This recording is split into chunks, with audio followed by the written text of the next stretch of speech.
नमस्कार जय जगन्नाथ आपण को एजिस किचन को स्वागत। रथयात्रा उपलक्षे महाप्रभुंकर प्रियर पोड़पिठार रेसिपी आम आज प्रस्तुत करवा। यही पोड़पिठार रेसिपीटी आपन को जदि भल लगे ताहले वीडियो को लाइक शेयर एंड चैनल को सब्सक्राइब करेंगे। एथिपाई सामग्री हेउची गोटे कप पानी से कप रे मापिकी गोटे कप चाउल गोटे कप बिरी। एबे प्रथमे बिरी को ग्राइंडिंग कर दबा।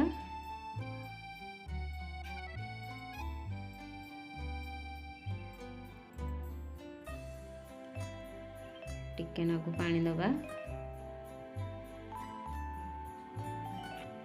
देखंतु बिरी हमर भल भाबे पेस्ट हो जाइछि।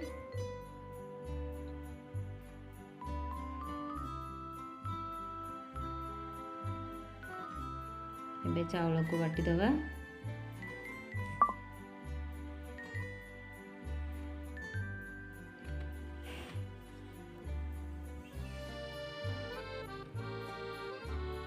बिरी को भल भाबे मिक्स कर दबा।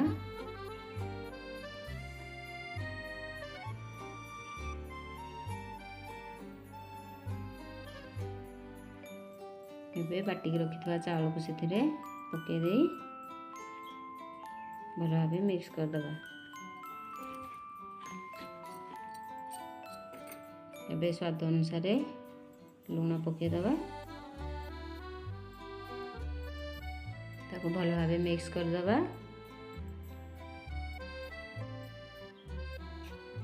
देखंतु ए प्रकार बैटर रहिबो।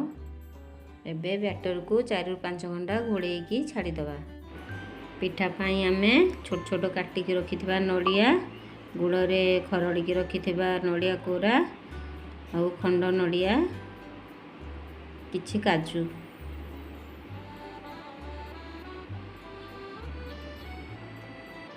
एबे आमे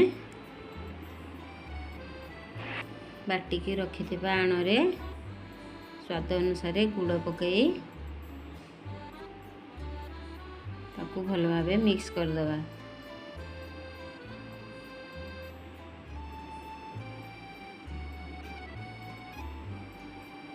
आमे आगरू लूण पकई थिले। एबे आमे खाली गुड़ पकई भल भाबे मिक्स कर दबा। देखंतु गुड़ सहित आण भल भाबे मिक्स हो गलानी।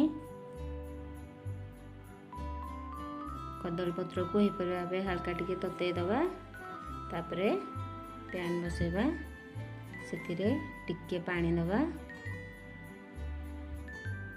पानी दे कदली पत्र को हमें दे दबा।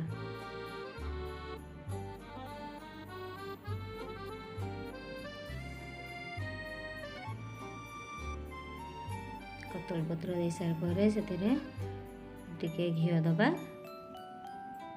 घियो को चारिआडे लगे दबा।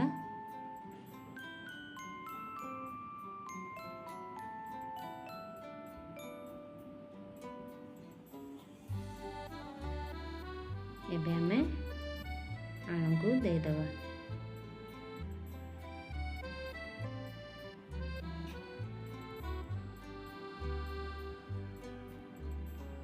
आपण खंड नडिया को ये आण रे मिक्स करिवे। एइथिरे दे देछि खंड नडिया।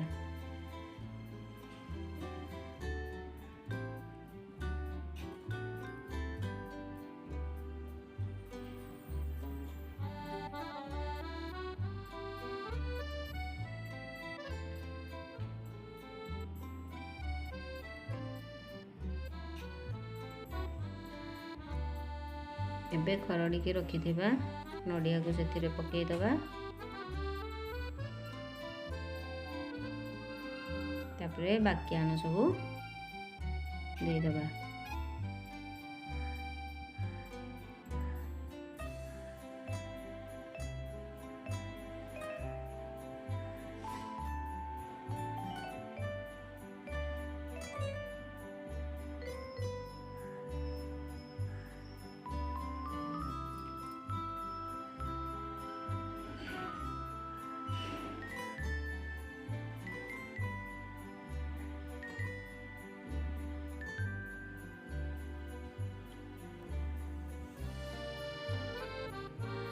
काटिकी रखिथिबा नडिया को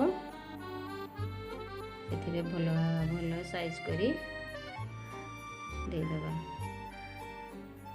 फिर काजू को दे देबा।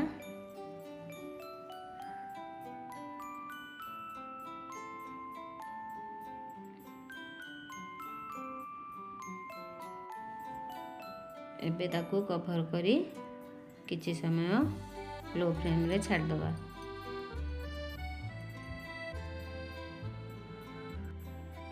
लो फ्लेम रे ताकू आधा घंटे छाड़ी दबा। आधा घंटे पर एबे हम पिठा प्रस्तुत हो जाइछि। किछि समय पिठा को ठंडा को छाड़ी देथिली। एबे हमर पिठा प्रस्तुत हो जाइछि। एबे कदली पत्र काढ़ी देबा।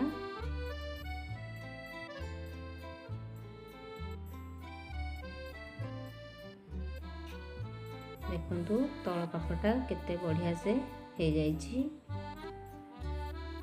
ए पिठाटी देखिबा को जेतिकी सुंदर खाइबा को सेतिकी टेस्टी। देखंतु पिठा को काटी देछे केते कहलिया एवं स्पंजी होइछे। पवित्र रथयात्रा उपलक्षे आपण मानकु मोर एही पोड़पिठा रेसिपीटी जदि भल लगे निश्चय ट्राए करिवे एवं मो चैनल रे जदि नुआ ताहले चैनल को सब्सक्राइब करिया को जमा भूलिबेनी। रहिली नमस्कार, जय जगन्नाथ। ताहले पुणी मिसिबा और एक नुआ रेसिपी।